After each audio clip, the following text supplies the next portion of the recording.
এই মুহূর্তে তাদেরকে আটকও করা হয়েছে। এই মুহূর্তে যে খবর আমরা পাচ্ছি, পার্শ্ব শিক্ষক যারা ধর্ণা মঞ্চে এসে উপস্থিত হয়েছিলেন তাদেরকে আটক করা হয়েছে। পার্শ্ব শিক্ষকদের আটক করেছে কলকাতা পুলিশ। 4 জনকে আটক করা হচ্ছে। বিক্ষোভ স্থল থেকে আটক করা হয়েছে 4 জনকে। হেয়ার স্ট্রিট থানায় তারা এই মুহূর্তে রয়েছেন। আমি অন্যান্য অতিথিদের কাছে যাওয়ার আগে শুরুতে শুভ্রকান্তি খাঁড়া পার্শ্ব শিক্ষক এই মুহূর্তে আমার সাথে রয়েছেন। দুঃসাহী করা হয়েছে আপনাদেরকে।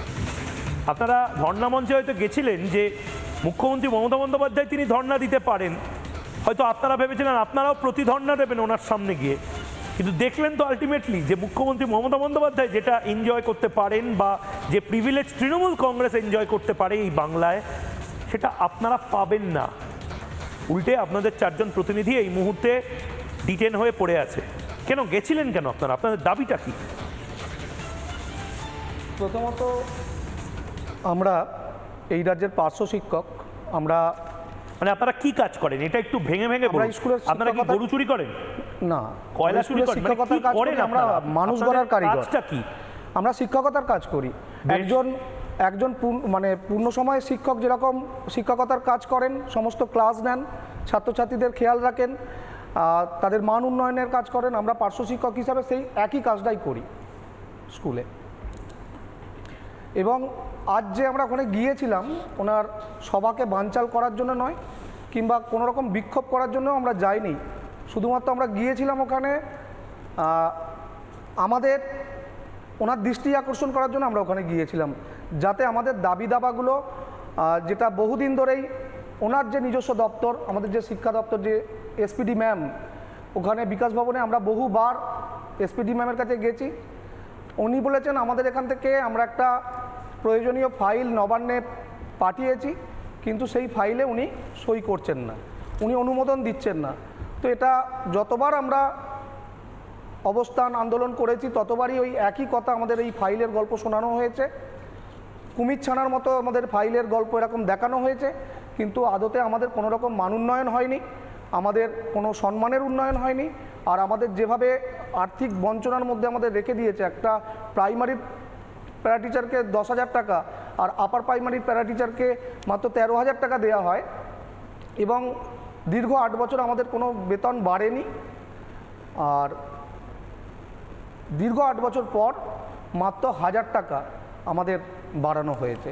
সেটার জন্যই আমরা, আমাদের সংসার একেবারেই চলছে না। আমাদের বহু পার্শ্ব শিক্ষক আত্মহত্যার পথ বেছে নিয়েছে ইতিমধ্যে। বহু পার্শ্ব শিক্ষক বিভিন্ন পার্শ্ব শিক্ষক আত্মহত্যার পথ বেছে নিয়েছে, মানে হ্যাঁ, বহু পার্শ্ব শিক্ষক আত্মহত্যার পথ বেছে নিয়েছে। এমনও উদাহরণ আছে, রাজ্য সরকার জানে? হ্যাঁ জানে, এমনও উদাহরণ আছে স্কুলে। আমি এই কারণে জিজ্ঞেস করছি, রাজ্য সরকার বা তৃণমূল কংগ্রেস এসআইআরে নাকি যারা আত্মহত্যা করেছে তাদের পরিবারের সদস্যদের নিয়ে দিল্লি গেছিল। পার্শ্ব শিক্ষকরা যদি আত্মহত্যা করে তাহলে এর থেকে বড় খবর হতে পারে না। শিক্ষকরা শিক্ষকতার কাজ করতে গিয়ে আত্মহত্যা করছে, টাকা না পেয়ে আত্মহত্যা করছে। এটা আপনি মানে এটা সত্যি যে হ্যাঁ একদম সত্যি, এটা একদম সত্যি ঘটনা। এটা মানে এই সরকার যখন আসে 2009 সালে আসার আগে মাননীয় মুখ্যমন্ত্রী আমাদেরই একটা সভায় তিনি বলেছিলেন কেউ খাবে আর কেউ খাবে না, তা হবে না, তা হবে না। এটা আপনাদের নিয়ে বলেছিলেন? হ্যাঁ, এটা আমাদের প্যারা টিচারদের নিয়ে বলেছিলেন। এবং সেই সময় দিল্লিতে সেই বাইট আপনারা বের করে দিতে পারবেন? হ্যাঁ, এই বাইট আমাদের সকলের কাছে আছে। প্রত্যেক প্যারা বলেছিলেন মুখ্যমন্ত্রী কেউ খাবে আর কেউ খাবে না, তা হবে না, তা হবে না। দিল্লিতে তারপরে কয়লা, গরু, চাল, ডাল সমস্ত কিছু চুরি কে করে নিল? কে কয়লা খেয়ে নিল? আমি জানি না, মানে কি অবস্থা এই মুহূর্তে। আমি বলছি না, অনেক ধন্যবাদ। এবং বলুন। 2011 সালে উনি যখন ক্ষমতায় এলেন, ওনার প্রথম ক্যাবিনেট মিটিংয়ে উনি বেশ কিছু সিদ্ধান্ত নিয়েছিলেন। প্রথম সিদ্ধান্ত সিঙ্গুরের কৃষকদের জমি ফিরিয়ে দেওয়া হবে, আর দ্বিতীয় সিদ্ধান্ত ওনার ছিল যে পশ্চিমবঙ্গের সমস্ত পার্শ্ব শিক্ষককে 3 বছরের মধ্যে ধাপে ধাপে স্থায়ীকরণ, এবং তাদের সেটা কি হয়েছে? একদমই হয়নি। আমাদের 2011-তে এই সিদ্ধান্তটা নেওয়া হয়েছিল, 2026 মানে ওনার সরকার এবার যেতে চলেছে, এখনো নেওয়া হয়নি। না, একেবারেই নেওয়া হয়নি।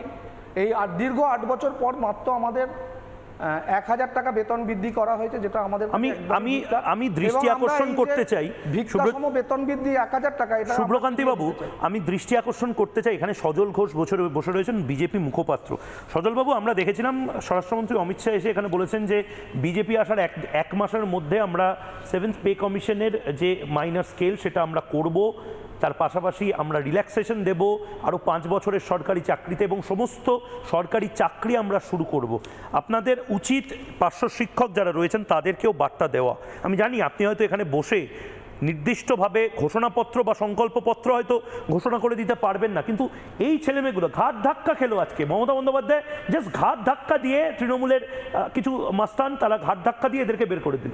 আমি এক লাইন বলবো, সেটা হচ্ছে যে আপনি একটু মনে করে দেখুন, অমিত শাহজি আরেকটা কথাও বলেছেন যে ডিসেম্বর বা জানুয়ারি, আমার ঠিক টাইম লাইনটা মনে পড়ছে না, তার মধ্যে যত সরকারি শূন্য পদ আছে সমস্ত শূন্য পদে নিয়োগ করা হবে। এই মুহূর্তে প্রায় 5 লাখের কাছাকাছি কম বেশি শিক্ষক এবং শিক্ষাকর্মী পদে ভ্যাকেন্সি আছে বা শূন্য পদ আছে। তাহলে এনারাও স্বাভাবিকভাবে তার মধ্যেই অন্তর্ভুক্ত হয়ে যাবেন, এখন দেখুন এই যা বর্তমান অবস্থা, পুরোটা contractual doctor, contractual engineer, contractual supervisor, contractual সমস্ত কিছু। কারণ একটা লোককে আজকে চাকরি দিতে গেলে সরকারি পে কমিশন অনুযায়ী ধরুন 30-35 হাজার টাকা দিয়ে ন্যূনতম শুরু করতে হবে, তার বদলে যদি 10,000 টাকা দিয়ে কাজ চালিয়ে নেওয়া যায়, এবং এই 10,000 টাকা পেয়েও আমরা বাঙালিরা খুব অল্পেই সন্তুষ্ট মহাদেবের মতন, আমরা তাতেও দিদি মাইকি জয় যদি করতে থাকি, তাহলে আর কেউ 30-40 হাজার টাকার পদ কেন দেবে? এই জায়গাটাতে অমিত শাহজি পরিষ্কার করে বলে দিয়েছেন যে এই সম্ভবত ডিসেম্বরের মধ্যে একটা ডেডলাইন ও তারিখও বলেছেন যে তার মধ্যে সমস্ত রাজ্য সরকারি শূন্য পদে নিয়োগ সম্পূর্ণ করা হবে, এ কথাটা পরিষ্কার বলেছেন। দেখুন, আমি আপনার কথা বলছি যে কেউ খাবে না, কেউ খাবে না, তা হবে না, এটা একটা বাম স্লোগান, বিখ্যাত একটি কবিতার লাইন। এটা একটা বামপন্থী স্লোগান ছিল, কেউ খাবে আর কেউ খাবে না, তা হবে না। এখন মুশকিল হচ্ছে এই স্লোগানটা তৃণমূলের অভ্যন্তরেই চলছে। তৃণমূলের অভ্যন্তরে কেউ খাবে আর কেউ খাবে না, এই যে একটা লড়াই চলছে, তৃণমূলের হ্যাভ আর হ্যাভ নটের যে লড়াই, সেই লড়াইতে পশ্চিমবঙ্গে যত মানুষ খুন হয়ে গিয়েছে, আমি বলছি বিরোধীরাও অত লোক খুন হয়। নানা ধরনের কন্টেন্ট দেখার জন্য লাইক করুন, শেয়ার করুন আমাদের ফেসবুক পেজ, সাবস্ক্রাইব করুন আমাদের ইউটিউব চ্যানেল, পাশাপাশি অন্যান্য ব্রেকিং নিউজের জন্য অবশ্যই চোখ রাখুন রিপাবলিক বাংলায়।